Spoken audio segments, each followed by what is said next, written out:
Thanks for staying with us here on TVC Breakfast. It's not time for us to look at what the papers are reporting.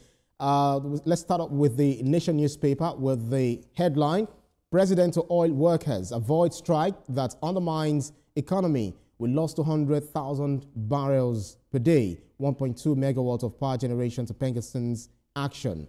Next is Daily Independent. Growth yet to fully translate into enough jobs, Tinubu admits. Targets production of 2 million barrels of oil daily by end of 2025. The next paper, Blueprint newspaper, Dangote Refinery. Protesters hate PENGASSAN in Kaduna. Shettima urges restraint, patriotism. Nigeria News Direct, Nigeria is greater than PENGASSAN. We must support Dangote to succeed. That's Vice President Kashim Shettima. The Punch newspaper, PENGASSAN fires back as Shettima defends Dangote. VP warns labor union not to hold nation hostage. PENGASSAN vows repeat strike if members are sacked. And pro-Dangote protesters accuse PENGASSAN of sabotage. Next is This Nigeria. No genocide in Nigeria. Senate tells United States. Refutes reports Christians are being targeted in the north. Urges foreign missions to verify claims. The Daily Times, alleged certificate forgery. Obi tasks INEC. ADC slams federal government as court adjourns suit by Naji. Next paper is the Leadership newspaper. Ministers and Naji's alleged certificate forgery will act after court verdict, says Presidency. The Guardian newspaper also goes to the academia, this time around talking about student loan, where NEL fund is kicking as institutions hike tuition fees, charges for profit. Platform Times focuses on health matters.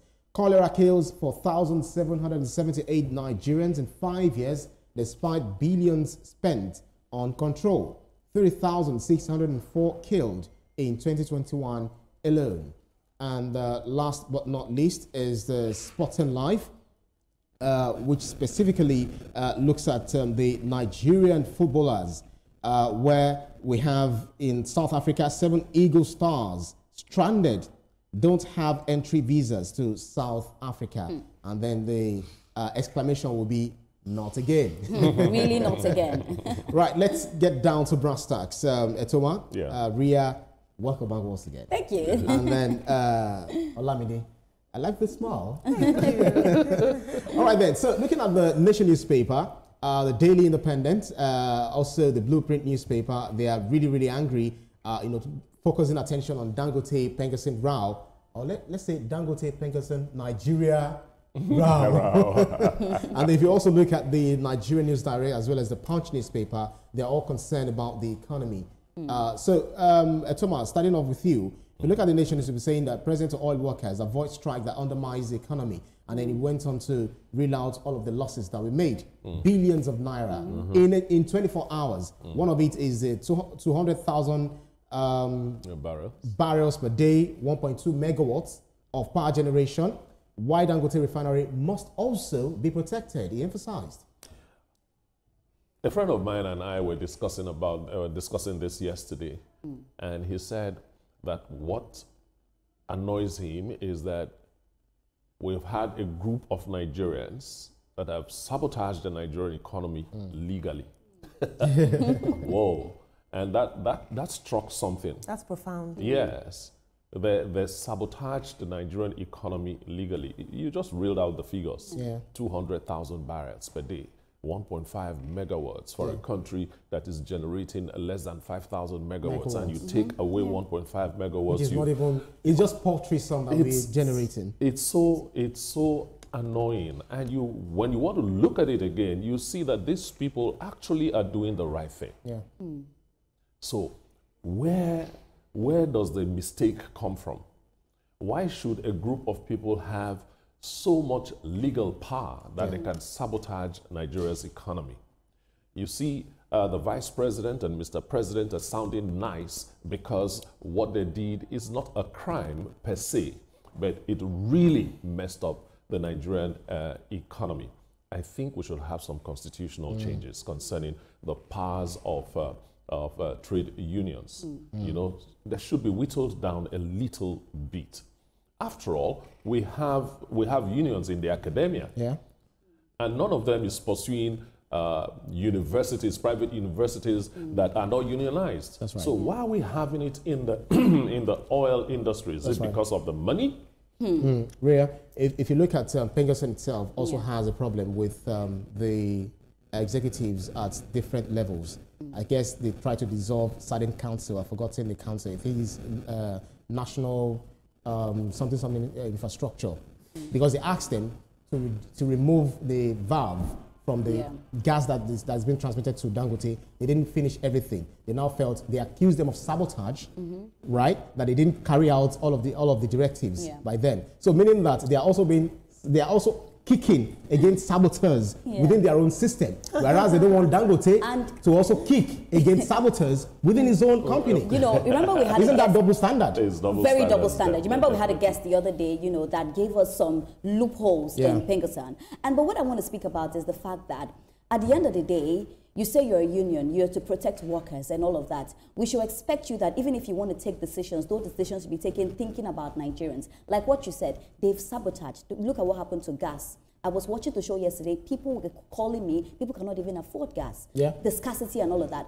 When two elephants fight, who suffers? The ground suffers, and this time we, the Nigerians, are suffering. But my problem here is that why can't they settle this amicably? Now, Vice President Shettima said something. He made a statement. He said, PENGASSAN is not bigger than Nigeria. They are not bigger than the program. At the end of the day, Nigeria still stands tall in everything. You know, I was all for them until I actually had to go do my own research again to find out that they have a lot of loopholes that they need to work on. And when we talk about the oil and gas, there's a lot of corruption there. So now I'm looking at PENGASSAN. Are you now? I'm not saying, this is not me saying they are or they are not, but I'm just saying now, because it's giving me a lot of double standards. And to Alaji Dangote as well, there are rules should be followed. So it's not like one is a saint and the two of them have, you know, their own issues. Anyways, nobody is a saint. Dangote has actually is in the process of reabsorbing. Yes, of course, he has the prerogative to take them anywhere else, because these are set of people that he sent out of the country to, you know, to shore up their trade. I mean, get them trained and all of that. Even some within the organization were saying that it's a big loss to the refinery, but the man owns his business. So if PENGASSAN is saying that the Nigerian what's the name again? Nigeria Gas Infrastructure Company Limited and the NNPC Gas Marketing Limited did not carry out, you know, in total, the directive of PENGASSAN. Then they have to dissolve the council. Even the council is responding like, yes, we did what we have to do, but in the history of the Nigerian oil system, oil sector, we've never had the cause to shut down this aspect of the economy. That goes to show that Dangote was right when he called them rascals, terrorists. Absolutely, and what we need to keep in mind is that the more that money flows into our oil industry, the more that these loopholes will be created, right? I think that this is a very, very big shame. If you ask me what the President and Vice President Kashim Shettima said, it's very, very poignant. You know, he said Dangote is a national asset. PENGASSAN is not bigger than Nigeria. I don't think that we're understanding the broader implications of this. This could affect foreign investors. This could affect our image in the global energy industry. There's so many more, consequences of this. It's a shame that even though this strike has been suspended, the LPG prices have not reverted. And I say you're fighting Nigerian cause. What cause are you fighting? This is a very, very big shame, and I want to see this really sorted out. And I'll just say something quickly, Ibrahim. I think that when it comes to PENGASSAN as well, you cannot stay in glass house and be throwing stones. There are a lot of things that they need to look at. There are a lot of loopholes. And when we talk about the corruption in oil and gas, this is not the first time we're speaking about it. It's been happening over and over again. That's right. You know, it's just something that I hope that they can settle amicably, because if they do not, it's a shame that Ibrahim, my only problem I have with Dangote as well is the sacking of 800 people, because that one he has reabsorbed them, and he's promised to, you know why the ladies are so passionate about what we're discussing. Cooking gas was affected. So that's the box stopped on the table of PENGASSAN. That's why others are saying, if it's a military regime, you know what would have happened? No, that wouldn't have happened. Now, this Nigeria, no genocide in Nigeria, Senate tells United States, refutes reports Christians are being targeted in the north, urges foreign nations to verify claims. We know that it's in the fashion of the European continent. Talk about the US, talk about the UK. The West generally. So the West generally. They always try to, you know, take up something, you know, they just bring up a claim. And that is a conspiracy theory where they create a terrorist, give the terrorist a name, locate that terrorist where there is mineral resources, claim to people that these terrorists are a threat to the national security or even to the world. One thing is, the next thing is that they'll not launch attack. If that process fails, they'll try again. That is what they are trying to do with Nigeria, because they see that the economy is getting stable, but people are not being careful. They are not wary of the fact that these people, they are evil. Right. You see, let me say this. We have American nationals living in Nigeria. We have officials, American officials living in Nigeria. They know the truth. Absolutely. And then somebody, an American, is giving a narrative that is not true at all. It's not a reflection of what is happening. It's not a reflection of what is happening in Nigeria, and the officials here are not correcting them. So, for me, it's a plan. Yeah, sure. It's a plan that they are putting together. On the flip side of it, the Americans have the mouth to say what they want to say. We also have mouths to refute whatever it is that they bring up. We have to refute it. We have to show evidence that what this guy said is wrong. And we push that information worldwide and aggressively too. Unfortunately, some Nigerians, because they are not happy with maybe the present situation, or they're not happy that the person that they supported is in power. I mean, that they supported is not in power.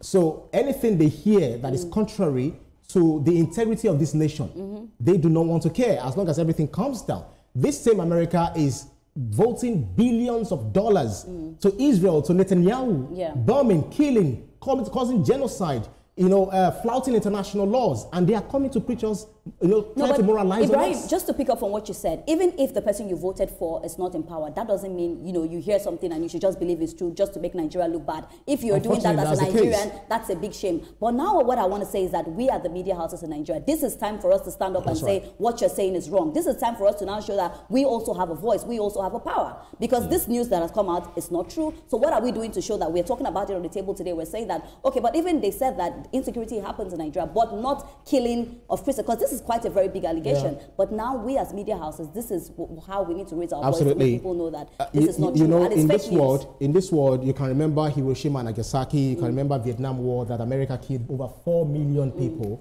on the surface of this earth. Out of all the bombs, atomic bombs they've dropped, America has dropped over 4,000 pounds of it.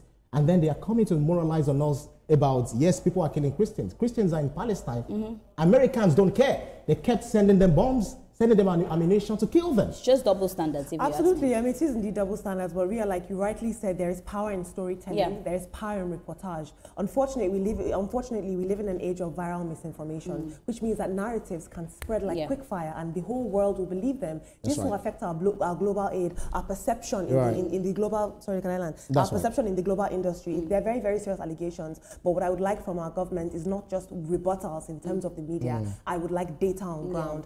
These words are not enough, because for every story somebody comes out to say, they have bodies. They have bodies somewhere lying in a ditch somewhere in the north saying this is actually true. People have died. And we also have to put in context, a lot of these communities have lost people. This misinformation for them feels like they're truth. It feels like truth to them. And so these reporters are not enough. We need data, numbers on ground. And for every naysayer, there needs to be one more community that is protected, one more soldier on ground, one more victory at the front line. That's right.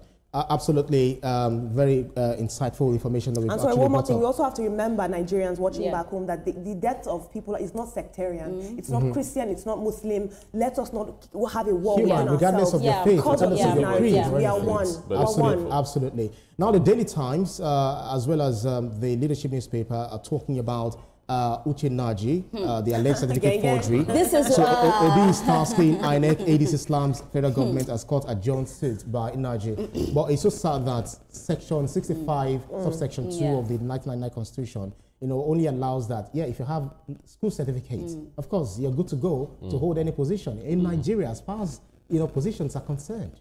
Naji is pointing fingers at Mba that, look, all the certificates campaign, it's political. I like the federal government stands. They want to go according to the law. This thing is in court. After the court verdict, we will take our stance and we will make it public. But the honorable thing for Mba to do is to step aside, because right now he is being investigated. So he cannot pretend. on his own. You know, when you step aside, another person will back. Probably your detractors would have won. When it comes to me, I really cannot wait to see how this pans out, because I am very big on the fact that educational malpractice is not the best. Yes. Forging results whatsoever is not the best you can do. That means that position you are, you cannot even take your position. For me, that's what it means. If you forge results to get there. But Naji is asking the University of Nsukka to bring out his transcript. So that's what I'm saying. I cannot wait to see what happens. You know, because we hear stories like this, and later on we've heard one too many. It goes down the drain. You don't hear about it again. But this particular story, I want to push through to see. Let them bring the certificates and let us see. We need to see it. Let this story not just go down the drain like that. Can I weigh in here? I'm going to Abuja. Olamide, we need to make good use of the time. Can I weigh in here very quickly? Yesterday, Minister Uche Naji held a press conference in Abuja, and the title of the press conference was simply "Minister Speaks." He didn't tell us speaks on what, just Minister Speaks. Unfortunately, he didn't show up at that press conference. And journalists at Premium Times are now saying that what was presented to them were blurred faces, as evidence, were blurred faces of what was described as the UNN 1985 graduating class. The second evidence that was provided to them was a December 2023 letter from the university registrar. So this evidence, I'm saying that the evidence is not carrying water. You can't call a press briefing and not have your facts right. And at the end of the day, we need to see what happens. Absolutely. This is not one story that will just go down the drill. The Guardian newspaper says student loan, knelt front kicks as institutions hike tuition fees, charges for profit. We take these, and then I'll come to you, you know, with cholera. I'm not bringing cholera to you, actually. Amen. Right? Amen. So, but it's so sad when schools see that the federal government is trying to block you know, loopholes, help students, you know, gain access to education, and then institutions, you know, I don't want to start mentioning their names. There's so many, about 50 of them. Oh, sorry. I am a victim. We had this discussion. Oh yes, I'm a victim. You know, from this, the fee hike was like 250%. It makes no sense at all. It makes no sense. Because they see that the federal government is helping them out. So the federal government is trying to make life easy for us. And you say, no, it has to be worse. That's what you're saying. I'm happy Nelfron has brought this to the fore. But will it reduce the new school fees? I don't think so. Even before it comes into implementation, we would have already paid the crazy school of fees. Learning, you know, trying to game the system. It's so sad. RIA Platform Times talks about cholera kills 4,778 Nigerians in 5 years, despite billions spent on control. Open defecation, you know, sanitation, lack of potable water, etc. They are contributing to this menace. What's it called? But Ibrahim, where are the billions going into? That is my problem. Right? The way you're even shaking the chair. No, it's true, like, because if I get a good grasp of this, let me tell you guys something. We're in Lagos, and you know we feel like everything is cool. Let's go to the grassroots. Let's go to those people in rural areas. They are the ones suffering it the more. The children are dying. We all know what causes cholera: dirty water. And at the end of the day, in those places, Olamide, when you go there, there's a video someone sent to me, you know, of people. I'm not going to mention where they were, but Olamide, these people were actually going to dirty water because they felt like that was their clean water. And it's just sad that people are dying and we hear billions. And that's why I always say accountability. Where does this money go? I know that there's no vaccine for cholera right now. So what are we doing to make sure that the children will stop dying from this? The thing is that we keep talking about it, but what actions are being taken? These monies that are being put in, are they really used for what they're being supposed to use? I feel like it's high time for Nigerians. We should be human. We should care about our fellow people. Not because you're in Lagos, everything is okay. You feel like people in other places are not going through, you know, a lot of hardship. Olamide, and I think we should also be socially responsible. I'm talking about Nigerians generally, to ensure that anything we do, you know, open defecation, we're talking about climate change, flooding, etc. All these are contributing to, you know, lack of hygiene. Absolutely. Unfortunately, we must think of our system as dominoes. Everything is a run-on effect of one another. Somebody somewhere held the funds for disbursement of funds for clean water, for flooding, for whatever it is they were supposed to do. And as a result, we now have flooding, diseases, bad drainage, and now children are dying. Everything is a domino and it's all related. And I urge our leaders to remember that when you withhold funds for something, down the line, so many other run-on effects that can prove fatal, like cholera. Absolutely. You know, Ibrahim, sometimes, and that's why I say that we keep blaming the government, but when we are in authority, when we're in power, we do the wrong things. Absolutely. Talking about sport and life, let me just run through some of the headlines. Lesotho versus Nigeria, which is going to happen on Friday. 7 Eagles stars stranded, don't have entry visas to South Africa. I guess South Africa is still very much angry because of the deduction they made to their points. Now there's a set for first award in England. Well, that's about it for the newspapers up for review this morning. We believe that we've done justice in ensuring that we keep you updated. But still to come on TVC Breakfast, retired generals support calls for a state of emergency to address the escalating threat of terrorism and insecurity in the region. Stay with us for more discussion after this.